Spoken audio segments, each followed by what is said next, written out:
இன்று நம்ம கேலக்ஸி தமிழ் டிவியில் திரை விமர்சனம் நிகழ்ச்சியில சூப்பர் ஸ்டார் ரஜினிகாந்த் நடித்து லோகேஷ் கனகராஜ் இயக்கத்தில் அதிக எதிர்பார்ப்புடன் வெளிவந்துள்ள கூலி படத்தின் திரை விமர்சனத்தை பார்க்க போறோம். விமர்சனத்தை இறுதி வரை பாருங்க. உங்க கருத்துக்களை கமெண்ட்ல சொல்லுங்க. இப்படத்துல சத்யராஜ், நாகார்ஜுனா, உபேந்திரா, சௌபின் சாஹிர், ஸ்ருதி ஹாசன், தார்லி, காளி வெங்கட், கண்ணா ரவி, லொல்லு சபா மாறன், சிறப்பு தோற்றத்தில் இந்தி நடிகர் அமீர்கான், பூஜா ஹெக்டே மற்றும் பல முன்னணி நடிகர்கள் நடித்துள்ளனர்.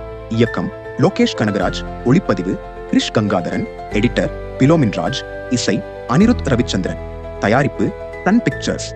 கதை என்னன்னா, நாயகன் ரஜினிகாந்த் சென்னையில் மெயின்சன் நடத்தி வருகிறார். விசாகப்பட்டினத்தில் உள்ள இவரது நண்பர் சத்யராஜ் இறந்ததாக தகவல் அறிந்து அங்கு செல்கிறார். சென்ற இடத்தில் சத்யராஜ் இயற்கையாக சாகவில்லை என்றும் யாரோ ஒருவர் சத்யராஜை அடித்து கொலை செய்திருப்பதாகவும் ரஜினி தெரிந்து கொள்கிறார்.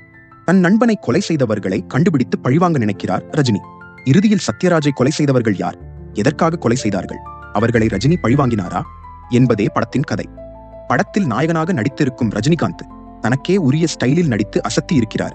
நண்பனுக்காக பழிவாங்க துடிப்பது, கொன்றதுக்கான காரணத்தை தேடி அலைவது என நடிப்பில் ஸ்கோர் செய்திருக்கிறார். குறிப்பாக ஆக்ஷன் காட்சிகளில் மாஸ் காண்பித்திருக்கிறார். வில்லத்தனத்தில் மிரட்டியிருக்கிறார் நாகார்ஜுனா. இவரது உடை, நடை அனைத்தும் ரசிக்க வைக்கிறது. சௌபின் சாஹிர் நடிப்பு படத்திற்கு பெரிய பலம். அடியாளாகவும் நல்லவன் போல் நடித்து வில்லனாகவும் அசத்தி இருக்கிறார். சத்யராஜ் யதார்த்தமான நடிப்பை வெளிப்படுத்தி இருக்கிறார். இவரது மகளாக வரும் ஸ்ருதி ஹாசன் சிறப்பான நடிப்பை கொடுத்து இருக்கிறார்.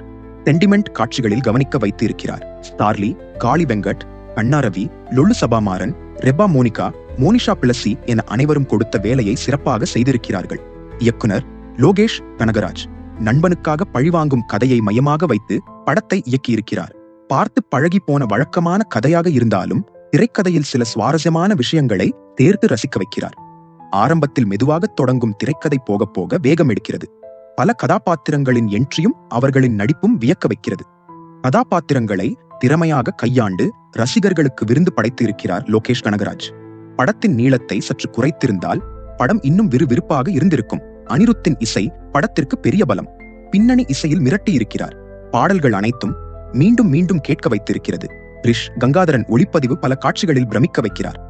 ரஜினி படம் என்றால் குடும்பத்துடன் குழந்தைகள் அனைவரும் பார்க்கும் அளவுக்கு இருக்கும். ஆனால் இப்படம் அதிக வன்முறை காரணமாக படம் சான்றிதழ் பெற்றுள்ளதால் திரையரங்கிற்கு குழந்தைகளை அழைத்து செல்ல அனுமதி இல்லை.